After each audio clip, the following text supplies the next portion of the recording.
I remember at age 24, I turned 24 and I thought, I'm not proud of who I am. I'd never gone for anything in my life. I was a loser in my mind. I thought, I gotta take a chance at something. And once I did that, that was the turning point in my life.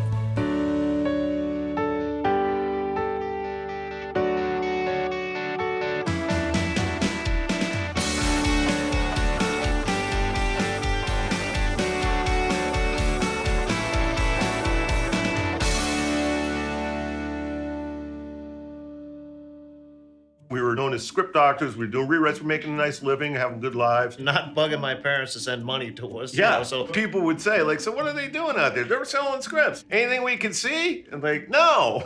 Now, it took 9 years to get our first movie made, which was Dumb and Dumber. It was a producer at Universal. He called us in and he had an idea to do two dumb guys go to Aspen. fish out of water comedy. Yeah.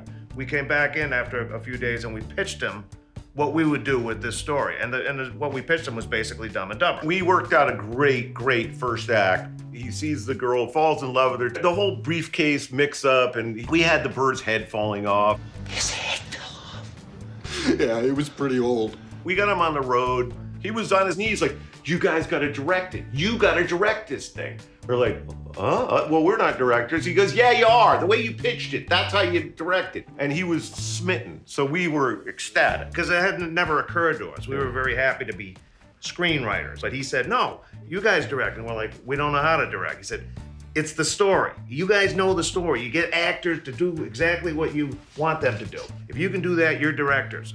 We can do that. And we went off and wrote the thing in 19 days. We handed it in on a Friday, and we were ecstatic because it was good. And we didn't hear anything on Monday, and then we didn't hear anything on Tuesday. And then we were like, this can't be. Yeah, because he was so excited before, and we felt like we had delivered on everything.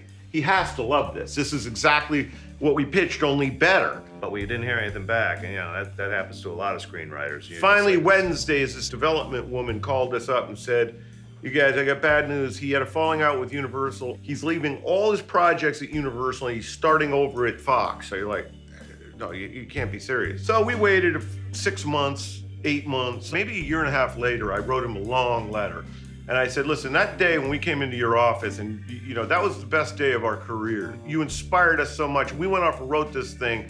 And I'm asking if you could just find it the time to take a look at it because it's really good. He said he's not reading it because he doesn't want anything to do with them, but he will give it back to us. He'll give it back, the rights back. And at that point, then we started the quest to get the thing made, which took another 2 years. This is the Hotel Danbury Presidential Suite, gentlemen.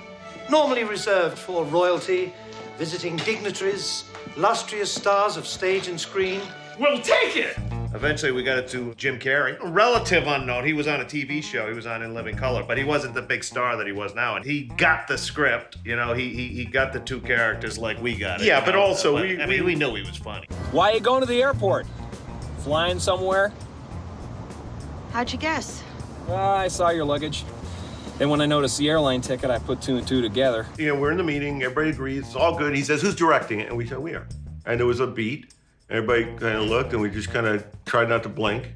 And they said, all right, great. So let's go. And that was the end of it. Nobody ever questioned it again. No way.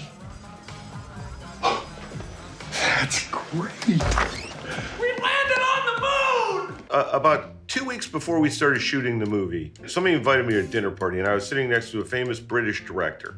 At one point, I said, you know, I'm directing my first movie. Soon. I said, could you give me any advice? He says, yeah, absolutely. He says, whatever, first thing, get as much coverage as you could get. You got to get a lot of coverage. It'll help you in the editing room. And I'd never heard the term coverage before. Coverage is just getting a lot of different shots from different angles. And I looked at him, I said, well, what's that? He goes, what's what? I said, what's coverage? He calls his wife over, he goes, he's directing a movie in 2 weeks. He doesn't know what coverage is. So it was like, we really were, like, we didn't know anything. You had an anxiety attack. I had a attack, terrible anxiety attack where I was curled up in bed the night before with him sitting on the edge of bed with Charlie Wessler, our producer, trying to talk me down. I was like, we can't do it. We got to tell him the truth. We don't know what we're doing. They said, calm down. Then the day we started shooting, it was all over, and we just...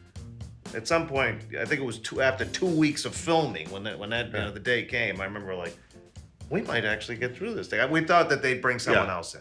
every night after we'd finish filming, we'd go down to like the lobby bar or someplace in the hotel, and they'd project the dailies from the day before. On the wall of the bar. And the whole crew would show up and to watch it. And people would be there watching what we shot yesterday, having a beer or two and laughing. What is the soup du jour? It's the soup of the day. That sounds good. I'll have that. That was a good sign. They were a little drunk, but Yeah, that's fine.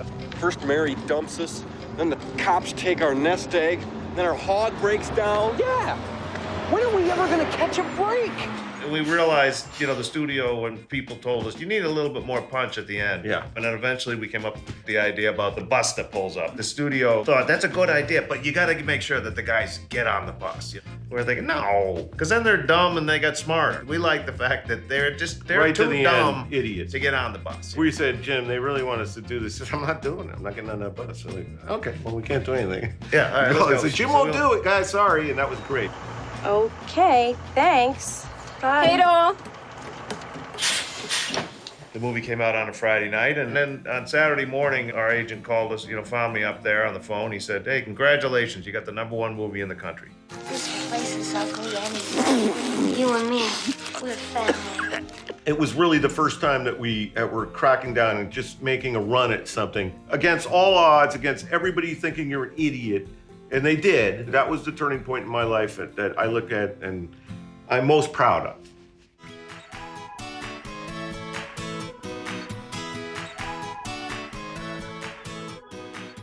I'm in the New York Times crossword puzzle today. One of the Hollywood's Farrelly brothers, and it's Peter. Really? And I did notice that Bobby also has 5 letters, but it was Peter. Yeah.